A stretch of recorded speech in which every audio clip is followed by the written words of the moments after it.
What is up, PreMed Star? It's Dr. Dale, the author of How to Raise a Doctor and the author of PreMed Mondays. Both books are available on Amazon.com, so make sure you grab your copy there. And of course, you are listening to the PreMed Mondays Mentoring Podcast. Happy Veterans Day to all my vets out there. We appreciate your work. I do work at a clinical work at a VA, so I appreciate my patients. So thank you guys to everybody who serves and protects the rights we have here in this great nation of the United States of America. May God continue to bless this nation and all nations across the world. So happy Veterans Day. It's going to be a great episode. We're talking about 5 ways to use office hours wisely. Check it out.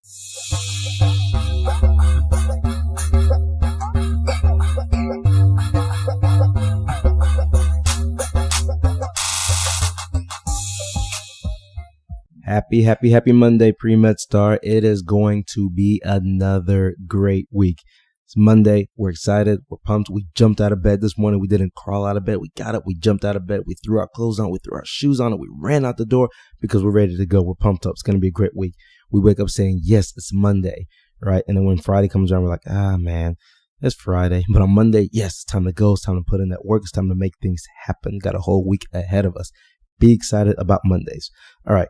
So before I get into it, I'm just going to remind you guys on December 4th at, give me 1 second, actually. Let me pull it up really quick on my computer to make sure I've got the right date for you. But it's going to be the webinar with Dr. Quinn Capers, who is the Dean of Admissions at the Ohio State University School of Medicine. And he will be doing a webinar all about medical school interviews for us. And in that brief time right there while I was stalling, I found it on my laptop. It is December 4th at 8 p.m. Eastern. December 4th, 8 p.m. Eastern. I'll put the link down below, so click on that link if you want to register for this webinar. Webinars are free with PreMed Star, so check it out. Dr. Quinn Capers will be talking about medical school interviews. You don't want to miss this. He's, I would say, probably one of the more known deans of admissions across the country. Great guy. So make sure you guys are there for this webinar. So that's my reminder to you guys. Other reminders, of course, subscribe to this podcast. I'd love to have your subscription and share the podcast. Make sure your friends know about it. But all right, let's get into this week. So office hours. Office hours. This might be one of the biggest dreads. Well, no, it's not. The MCAT is probably the biggest dread. But besides the MCAT, this is one of the things that pre-medical students fear the most, is going down and sitting with your professor one-on-one. Barely any of you guys probably use office hours. And if you do use them, you don't use them on a regular basis. And if you figure that out, if you started using them on a regular basis, what that could do for you. Does so many great things. I did it, so I know the benefits of it.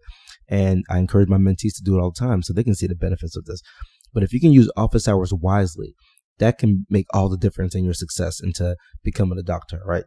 So in my opinion, this is essential for success as a pre-medical student because so many great things come with it, all right?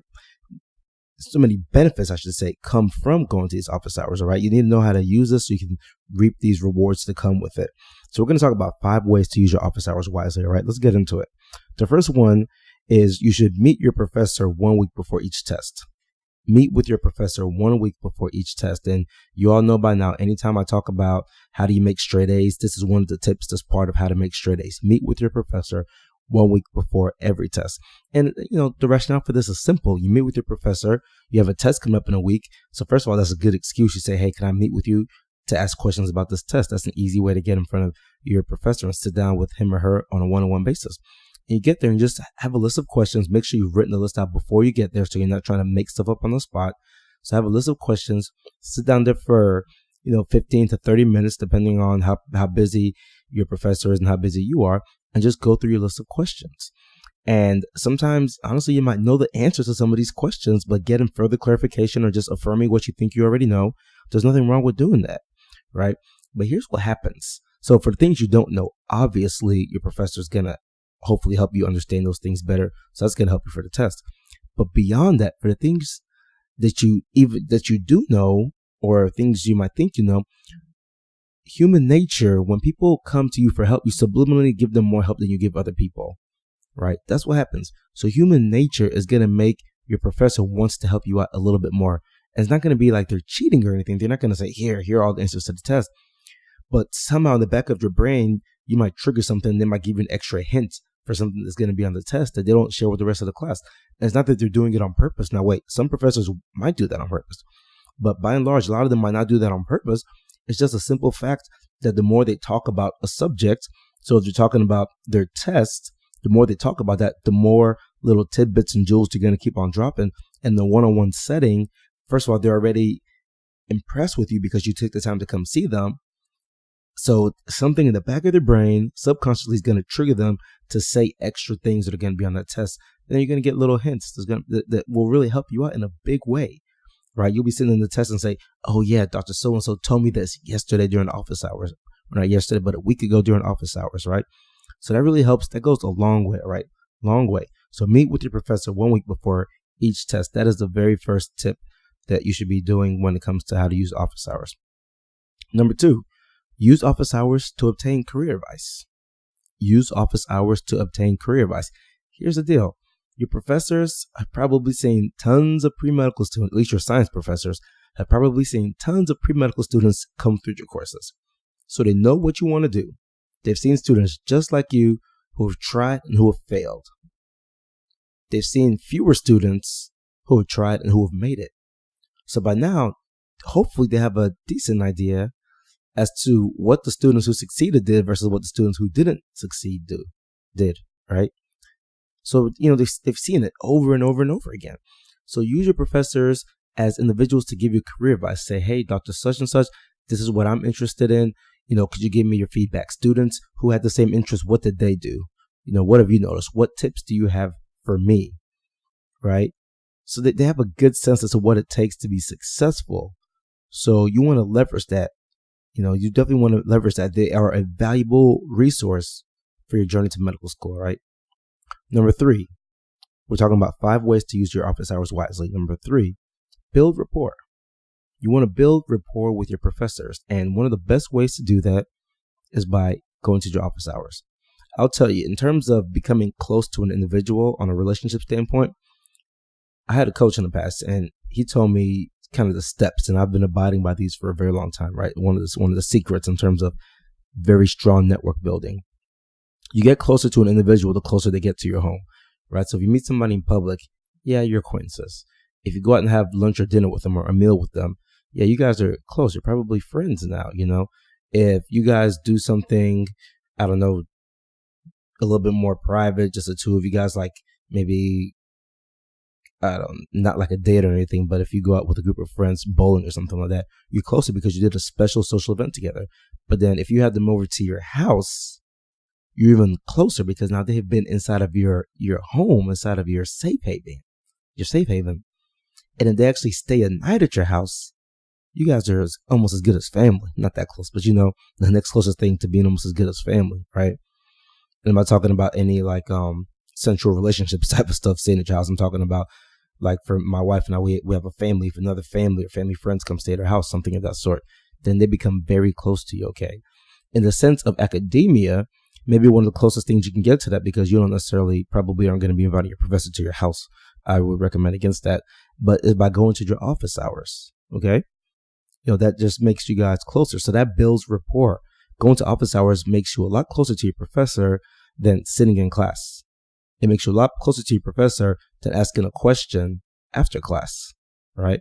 Going to office hours is almost as close as you can get, right? Sometimes there'll be some social events that you guys can do on campus as well. And, that can make you closer as well too. So that builds rapport, and that is critical, especially for you freshmen listening to this, right? Take advantage, start early when you do this, right? Because that rapport you're building now is going to be essential when it comes time for what? Ding, ding, ding. You guessed it. Rec letters. Rec letters, right? People who wrote my rec letters, I was going to your office hours when I was a freshman, right? And I remember people writing stuff in my letters like, oh, this is one of the best letters I've ever written. Like very, very high praise in these letters. And most of that high praise was just because they knew me well, because I went to office hours. Because after I finished the class, I would still go see them every now and then. After I finished the class, I would still send them emails every now and then, right? That's what that's about. Goodness gracious, I sent somebody an email. I sent 2 of my undergrad teachers an email within the past year. And I graduated undergrad over 10 years ago. And I sent them an email within the past year. It's relationships, right? Relationships. I was talking to a buddy last night. We had a little Thanksgiving dinner for my Bible study class. And I was talking to a buddy who's done very well in business. And I was saying, how do you do this? What are your secrets? And He said, Dale, I wish I knew this earlier, but secret to success in all this is who you know. Relationships, relationships, relationships. So go to your office hours and start building that rapport early. Build that relationship. All right, number 4, we're talking about 5 ways to use office hours wisely. Number 4 is to seek job opportunities. Seek job opportunities. As a student, you probably want to get paid. I did. When I was a student, hey, I wanted to get paid. I had a job. One of the ways you can get a job is by going to your professor and saying, hey, I'm interested in these things. Do you know of any opportunities? All right. A lot of these guys and gals in the science classes have labs. So there might be an opportunity for you to work directly in their lab. Even if they don't have a lab, they might know of other people who have labs, or they might know of other resources that you can do to leverage to get a job. Office hours are a great place to really express your interest in research, but not just research. It could be anything else that they might know of. But when you're talking to someone on a one-on-one basis, take advantage of that to say, hey, what job opportunities do you have? And it's good to get to discuss job opportunities with these individuals, because more than likely they're going to point you in the direction of things that pertain to science that are going to look good on your application beyond the work. The work is great. That looks good, but also because it's pertinent to what you want to do in the future. All right. And number 5, again, we're talking about 5 ways to use office hours wisely. Number 5, the one that most people always forget, is simply to say thank you. Simply to say thank you. A lot of times we forget how much our professors do for us. It's not, I know it's your job, I know you're getting paid for it, and they're supposed to do it, but some of them go above and beyond, right? It's a lot of work to prepare lectures for a class. It's a lot of work to have these office hours and talk to you. It's a lot of work to grade your tests. It's a lot of work to hold study hall sessions, right? It's a lot of work to do some of this stuff. And honestly, some of them probably work more, the value of the work they're doing is more than getting paid. So appreciate that. Just go there and just say, hey, thank you, especially at the end of the semester. After the course is over, go sit down with them and say, hey, I just wanted to say thank you. Give them a card. That's not kissing up to them or trying to be a teacher's pet or whatever, especially if the semester is over.